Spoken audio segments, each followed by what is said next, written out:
It started with a sound no one could explain. A deep, hollow knocking echoing from behind a wall, in a mine that had been sealed for half a century. The workers who first heard it thought it was just the shifting earth, old tunnels creaking under their own weight. But when the knocking turned rhythmic, 3 taps, a pause, then 2, one of them whispered, "It sounds like someone's still down there."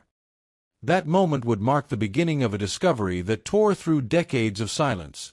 A discovery that would finally reveal what really happened to the 8 men who vanished in 1961 beneath the Welsh Hills.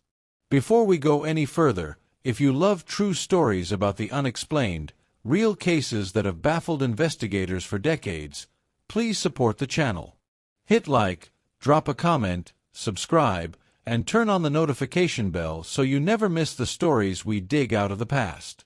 Now, let's go back to where this all began. The year was 1961, and the mining town of Bryn Mawr, in southern Wales, was still living in the shadow of its golden age. Coal had built this place, the schools, the shops, the pubs, and the narrow terraced homes that stood shoulder to shoulder like the men who worked beneath them. Life here followed a rhythm. The first whistle of the day at 6 a.m. The rattle of boots on cobblestone as hundreds of men walked to the mouth of the mine. And at dusk, the slow procession of faces covered in coal dust returning home, 1 pint and a quiet dinner away from doing it all again. But beneath the ground, the mountain wasn't still. In the older shafts, some of which hadn't been reinforced properly since before the war, small collapses had been happening more frequently. Nothing serious, according to management. Just natural settling, they said. The men working down there knew better. The Eldermere Colliery, as it was called, went deeper than most mines in the region.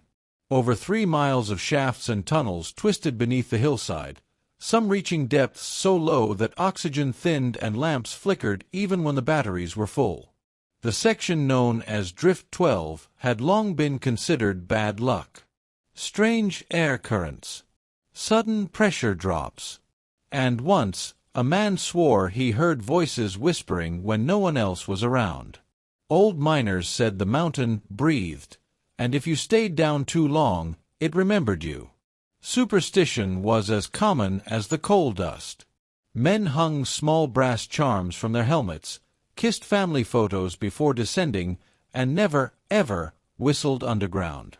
Among the crew assigned to Drift 12 was Tommy Latham, 38, the shift foreman. A quiet man, father of 2.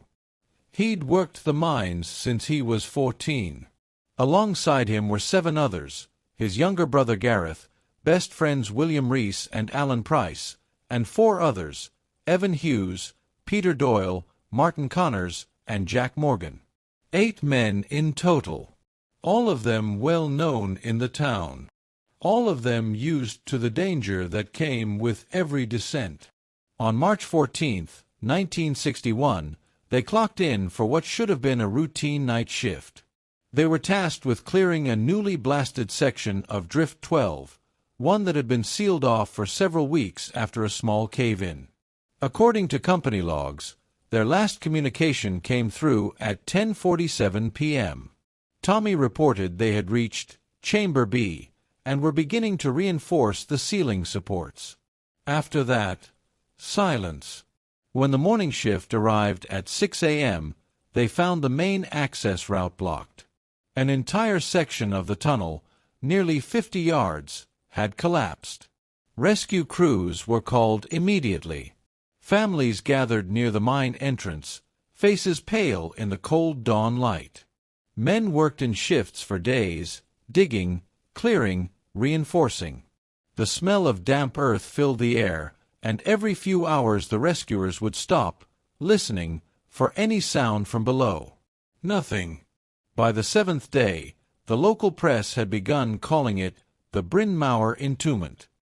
Headlines read, 8 trapped, hope fading. And on the 10th day, when a second collapse killed 2 of the rescuers, the decision was made to halt recovery efforts.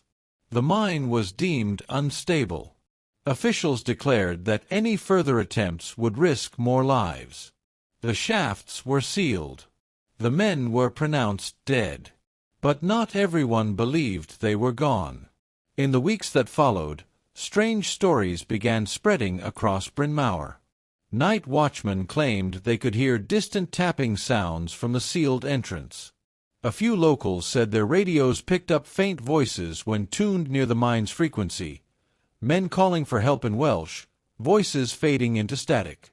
The company called it nonsense. They fenced off the entire area and posted guards. Within months, the Eldermere Colliery was shut down permanently. But in small mining towns, memory doesn't fade so easily. Every March, families of the missing gathered at the old gate, leaving flowers, candles, and sometimes even sandwiches or bottles of ale, for the boys, as they said.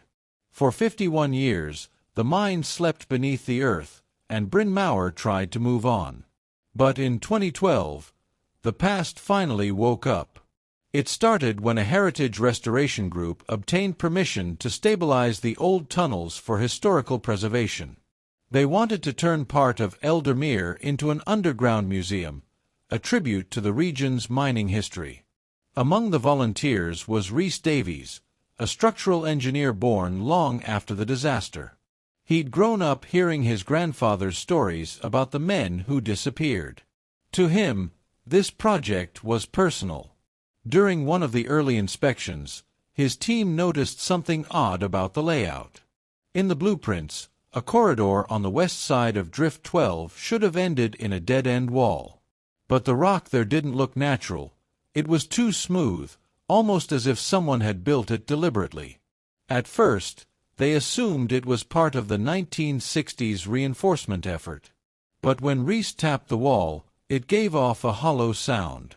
And faintly, behind it, 3 knocks. Pause. 2 more. Everyone froze. Rhys swore later that what they heard next wasn't just an echo. It was a voice. A single word, carried faintly through the stone. Help. He pulled back immediately, thinking his mind was playing tricks on him. But 2 others in the team confirmed it. They marked the wall with paint and planned to bring in ground scanners the next day. No one spoke much that evening, and Rhys didn't sleep. He couldn't shake the feeling that they'd found something, or someone, that shouldn't have been there. That wall would soon reveal the truth buried for half a century. And what waited behind it wasn't what anyone expected. The next morning, the restoration team returned to Eldermere with fresh equipment, scanning devices, cameras, and lighting rigs. Most of them were volunteers. None of them expected what they were walking into. They began by clearing away the loose debris around the suspicious wall. The air was thick, heavy with the stale scent of decades-old dust and oil. When they switched on the scanners, the screen flickered, briefly showing a void behind the stone. Roughly 8 feet deep, extending downward into what looked like a tunnel that didn't appear in any of the archived mine blueprints. Rhys called for silence, pressing his ear to the surface. Nothing. No more tapping. No more voices. Still, the readings were clear. There was open space behind that wall. He turned to his assistant and whispered, "It's not supposed to be there." The decision to break through wasn't immediate. They filed an official report, as required by the Heritage Mining Commission, explaining that an undocumented shaft had been located. But paperwork takes time, and Rhys didn't want to wait. That night, he stayed behind with 2 volunteers. They used a portable hammer drill, slowly carving through the surface of the stone. Each strike echoed like thunder in the confined darkness. When the final layer cracked, a sudden gust of cold, dry air rushed out, carrying a smell that made everyone step back, metallic, earthy, and faintly rotten. It wasn't the smell of decay. It was something older. Rhys shone his flashlight through the opening. The beam disappeared into blackness. For the first time in half a century, Air was flowing through a space sealed since the disaster. What they saw next froze them where they stood. Just a few feet inside, the light hit a helmet. Still intact. Covered in dust. The brass nameplate read, T. Latham. One of the volunteers muttered, "That's one of the missing." They didn't go further that night. They sealed the site again and notified authorities. By morning, the place was crawling with police, historians, and news reporters. The discovery of what was now being called the Hidden Drift spread fast across Wales. Headlines read, "Secret Tunnel Found at Site of 1961 Disaster." Missing miners' mystery may finally be solved. Families of the lost men came forward, most of them elderly now. Among them was Margaret Latham, Tommy's widow, 81 years old and still living in the same stone house near the mine. She told reporters, "I always said they weren't lost. The mountain took them, but it didn't keep them." Her words would prove chillingly accurate. As forensic teams entered the new chamber, they realized something strange. The tunnel beyond the wall wasn't built using standard mining techniques. It curved downward, narrow at first, then widened into a chamber with wooden supports far older than 1961 construction.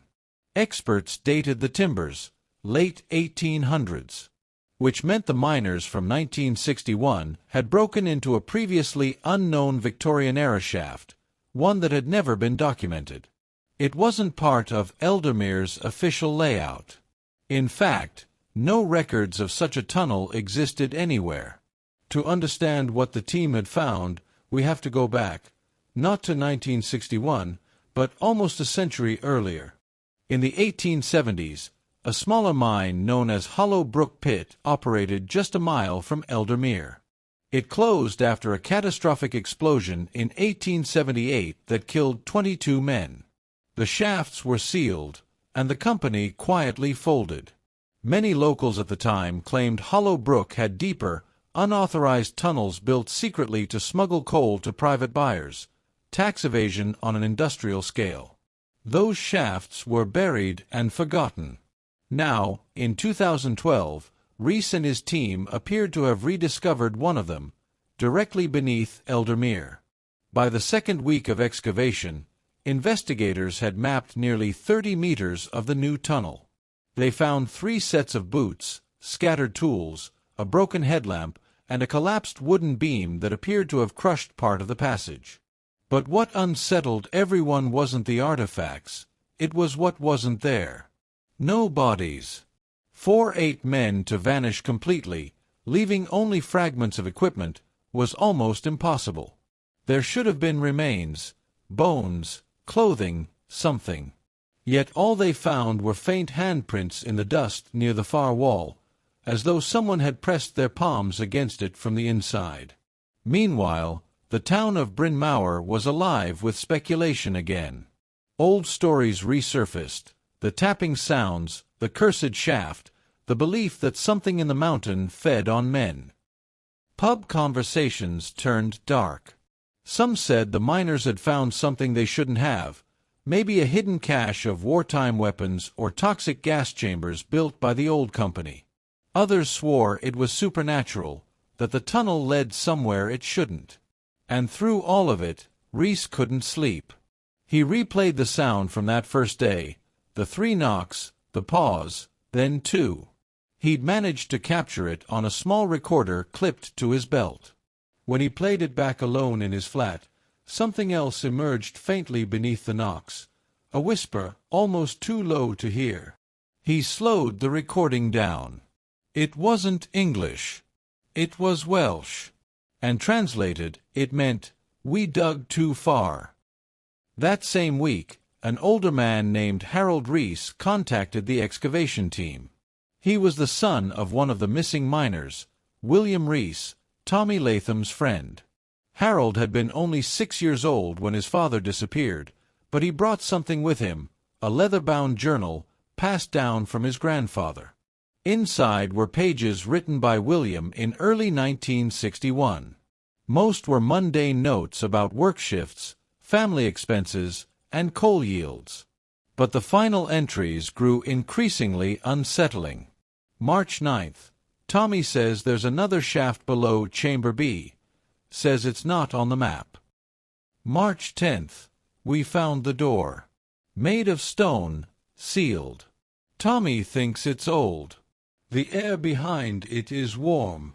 March 12th. Heard something moving. Not water. Sounds like talking. March 13th. We shouldn't have opened it. That last line was the final entry in the book. The discovery of the journal changed everything. Investigators began to suspect that the men hadn't died in a collapse at all. They had broken through into something far older, something hidden deliberately. But by the time anyone realized that, it was too late. As authorities debated whether to keep digging, one of the archaeologists on Reese's team went missing inside the newly opened section. Her name was Clara Jennings, 29 years old, a doctoral student documenting the tunnel layout. She'd entered the passage alone for just a few minutes to photograph a wooden support beam. When her light vanished from sight, the others assumed she'd turned a corner. But she never came back. When the team followed, her camera was found lying in the dust, still recording. The footage showed Clara turning her light toward a stone wall at the end of the chamber. For a brief moment, it reflected something metallic, embedded in the rock, like a door hinge. Then the screen went black, and faintly, in the last second of audio, there was the same sound Reese had recorded weeks earlier. 3 knocks. Pause. Through. The operation was immediately shut down. Police sealed the site, citing structural instability, but locals weren't convinced. Rumors exploded that another person had vanished into the same cursed tunnels. For the people of Bryn Mawr, history was repeating itself. And for Rhys Davies, the engineer who started it all, the question became unavoidable. If that wall was built by men to hide something, what exactly were they trying to keep buried? When the Eldermere site was shut down in early 2012, it should have ended there. But secrets buried underground don't stay quiet, not when people start asking the right questions. 2 months after the disappearance of archaeologist Clara Jennings, an anonymous leak appeared online, a folder of internal documents from the Welsh Mining Commission dated between 1959 and 1962. Among them was a confidential memo from the Eldermere Mining Company's director to the regional safety inspector. It read, "Under no circumstances are operations to continue beyond Chamber B. Geological survey reveals an uncharted void of unknown depth. The shaft has been deliberately sealed since the 19th century. Disturbance could expose hazardous gases, or worse." That phrase, or worse, was underlined twice. The memo had never been made public. And now, for the first time, the missing miners' families were demanding answers. A formal inquiry reopened the investigation. The company no longer existed, but government agencies authorized a controlled re-entry into the mine, this time led by a professional geological team and forensic experts. Rhys Davies was invited back as a consultant, though he initially refused. He'd been haunted by nightmares of the knocking sounds, the voice on his recorder, and the sight of that helmet bearing Tommy Latham's name. But when he saw the leaked memo, something in him shifted. If the company had known about a hidden tunnel and sealed it deliberately, then maybe the miners hadn't died by accident at all. After weeks of deliberation, Rhys agreed to return, on one condition: that every second inside the tunnel be recorded. On October 6, 2012, the new operation began. Teams equipped with breathing gear, motion sensors, and live-feed cameras entered the mine under heavy supervision. The objective was simple: document, map, and identify any evidence related to the 1961 disappearance or the missing archaeologist. Within the first hour, they reached the hollowed wall. Fresh reinforcement beams had been installed, but the markings from Reese's paint, the red circle around the first hole, were still visible. When they broke through again, a new current of air swept through the passage. Not stale, not cold. Warm. It didn't make sense. The temperature was rising the deeper they went. 17 degrees Celsius, 20 degrees Celsius, then 25 degrees Celsius. Far too warm for a mine sealed this long. Condensation gathered on the walls, glistening like sweat on skin. And that's when they saw it. The tunnel beyond wasn't straight anymore. It twisted, narrow, irregular, the rock changing color from gray slate to reddish clay. Wooden beams gave way to crude stone arches, hand-carved, almost medieval in appearance. Then came the markings. Symbols etched into the stone, circles intersected by lines, like maps of constellations. Some of the carvings were smeared with a black, tar-like residue that still hadn't dried after all these years. One of the archaeologists muttered, "This isn't industrial. Someone built this for a reason." Reese took a sample of the residue, sealing it in a tube. Later tests would show it wasn't tar at all. It was coal dust mixed with human blood. At 20 meters in, they found the first skeleton. Half buried, one arm reaching toward the surface. The skull had a massive fracture, as if crushed by falling stone, or struck by something heavy. The bones were dated to the 19th century, likely one of the miners from the Hollow Brook explosion. But what disturbed the team most was that the skeleton's hand was clutching a modern metal pipe, a type that hadn't existed before the 1950s. In other words, someone, possibly one of the 1961 miners, had come across these remains decades later. And whatever they saw down there, it made them try to seal the place again. Footage recovered from the team's headcams that day shows the group descending deeper until the tunnel suddenly opens into a circular chamber. At the center stood what looked like a massive stone doorway, 10 feet high, sealed shut, with iron braces fused by rust. On its surface was a single word, carved roughly into the rock. "Close." The lead archaeologist turned to Reese and whispered, "If they built a door, it means someone meant for this to stay locked." Reese nodded, but something caught his eye. To the left of the doorway, a small patch of rock that looked newer, smoother. He brushed away the dust. Underneath, faintly scratched, was another word. "Sorry." The air grew heavier. One of the crew members reported hearing movement behind them, a faint scuffling, like boots on gravel. When they turned, their lights caught nothing but swirling dust. But the microphones picked up a distant, rhythmic sound again. 3 knocks. Pause. Through. This time, it came from behind the sealed doorway. The command center ordered them to retreat immediately. All personnel were accounted for, except one, Reese. According to official reports, his camera feed cut out for 12 seconds. When it resumed, he was standing alone in the chamber, breathing heavily. His voice was trembling. "It's warm. There's light. There's light coming from underneath the door." Another voice over the radio shouted for him to get out, but Reese didn't move.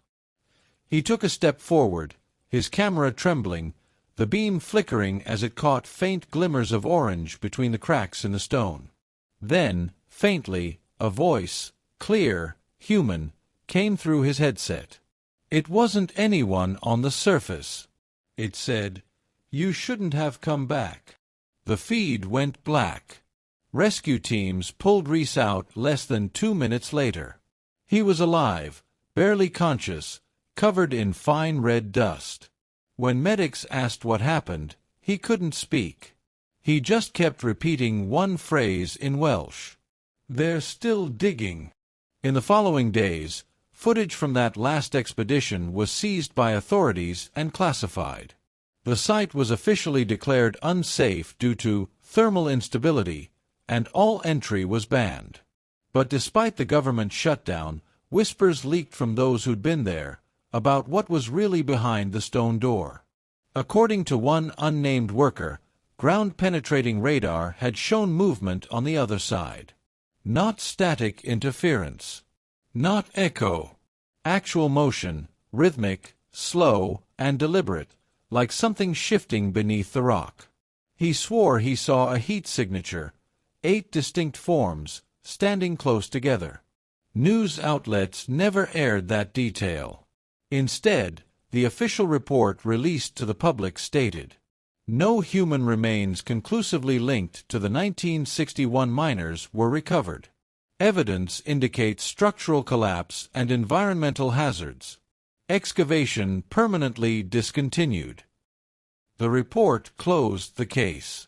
But locals in Bryn Mawr didn't believe it. Even now, the night guards who patrol the sealed entrance claim they still hear the same sound echoing from below. 3 knocks, pause, 2. Every year, on the anniversary of the disaster, the noise grows louder. And the air that rises from beneath the mountain? Still warm. They said the mountain was cursed. But as the years passed, it became clear that it wasn't a curse at all, it was a warning. After the 2012 resealing of the Eldermere mine, no one was supposed to go back down there. But late in 2013, a series of tremors shook the hillside above Bryn Mawr. Residents reported faint rumbling that lasted for nearly an hour. Seismic monitors recorded activity directly beneath the old mine. The government called it natural subsidence, old tunnels collapsing under pressure. But those who lived closest said something different. They claimed they could hear voices through the ground. Low, drawn-out cries, like men shouting from somewhere deep below. Then, one night, the earth opened again. A farmer named Owen Perry, whose land bordered the old mining site, discovered a sinkhole near his property. When he peered down with a flashlight, the beam reflected off metal.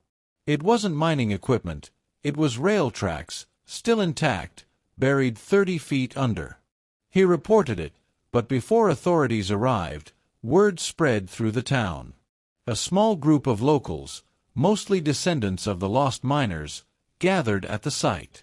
Among them was Harold Rees, now in his late 50s, the man who'd once shared his father's journal with the excavation team. This time, he wasn't waiting for permission. He told the others, "If the government won't bring them home, we will." That night, by lantern light, they descended into the sinkhole. At the bottom, they found an old side passage, narrow, untouched by modern tools. And in the dust lay fragments of wood and rusted bolts identical to those used in Eldermere's lower drifts. They were in the same network. The passage sloped downward until it met a familiar sight. A stone wall, freshly reinforced from the 2012 operation. Spray paint markings still visible. Danger. Sealed section. But cracks had formed near the base, revealing a thin line of orange light seeping through. The same color Rhys Davies had described a year earlier. Harold pressed his ear to the crack. At first, nothing. Then, faintly, the same rhythm that had haunted the town for decades. 3 knocks. Pause. Through. He whispered, "Dad." The knocks stopped. Then, just once, came a reply. A single, echoing tap. The group broke through. It took them hours, chiseling, pulling, tearing away layers of reinforced stone until the opening was wide enough to crawl through. Beyond it lay a narrow corridor sloping downward, walls damp and pulsing faintly with heat. The deeper they went, the stronger the smell, metallic, earthy, tinged with sulfur. Their lights flickered. The air hummed. At the end of the tunnel, they reached a cavern unlike anything in the official records. The walls shimmered with streaks of orange mineral deposits, glowing faintly as if alive. In the center stood 8 figures, perfectly still, covered in thick black residue that glistened like oil. For a moment, No one breathed. Then Harold stepped forward, shining his light. They weren't statues. They were men. Their bodies were preserved in ways that defied logic. Not decomposed, not skeletal, but hardened, as if the flesh itself had turned to coal. Their faces frozen in expressions of terror, mouths open mid-scream, eyes sealed by a glassy film. Each one still wore a miner's helmet, light long dead, names barely visible on the tags. Thomas Latham, William Reese, Alan Price, and the others. The lost 8. Harold fell to his knees. He reached for the nearest figure, his father, and the surface crumbled under his hand, leaving a streak of black powder across his palm. It wasn't stone. It was burned flesh turned to mineral. On the far wall, behind the bodies, something else glowed, a fissure, narrow but deep, breathing warm air into the chamber. Inside, faint red light pulsed in rhythm, like the slow beating of a heart. One of the men shouted that they should leave, but Harold refused. He moved closer, calling into the fissure. "Who did this to you?" The echo that came back wasn't his voice. It was 8 voices, layered, distorted, answering in perfect unison. "We did." The cavern shook. The light inside the fissure flared, blinding white, and a gust of air blasted through, knocking them backward. The sound that followed wasn't a scream or an explosion. It was digging. Hundreds of sharp, metallic scrapes from somewhere deep below, as if an army of unseen hands were clawing their way upward. The group fled. Only 5 made it back to the surface. Authorities cordoned off the site within hours. Officially, it was described as a structural collapse during unauthorized excavation. No mention of bodies, no mention of survivors' claims, no mention of what they'd seen. But the miners' remains were real. And one photograph, taken before the cave-in, leaked online a week later. It showed the chamber, faintly lit, the 8 figures standing upright in perfect formation. Their helmets still on. Their lights faintly glowing orange. Weeks later, Rhys Davies, who had refused all interviews since his own breakdown, finally spoke to a journalist under anonymity. He described what he believed had happened back in 1961. They broke through into something that wasn't supposed to be part of the mine. Event, maybe, but alive. The heat wasn't from machinery. It was chemical, biological. When they opened it, the air changed. It wasn't gas that killed them. It was the mountain itself. It used them. When asked what he meant, Rhys just said, "Coal is dead life. But what if, deep enough, it remembers?" Today, the Eldermere Colliery remains sealed under layers of concrete and steel. The town of Bryn Mawr moved on, or at least pretended to. The sinkhole was filled, the farmland fenced off. But every few years, when the earth warms unexpectedly, locals swear they can smell it again, that burnt metal scent in the wind. And when night falls, sometimes the ground trembles, just enough to rattle the windows. If you press your ear to the soil, they say, you can still hear them working. 8 men, still digging through the dark, chasing a way out that no longer exists. 3 knocks. Pause. Through. And if you ever hear that pattern echo back, whatever you do, don't answer. If you were drawn into this story and want to support more true, chilling mysteries like this one, make sure you like this video, leave a comment sharing your thoughts, and subscribe so you don't miss our next deep dive into the strange, the tragic, and the unexplained. Until next time, stay curious, stay safe, and remember, some tunnels were never meant to be reopened.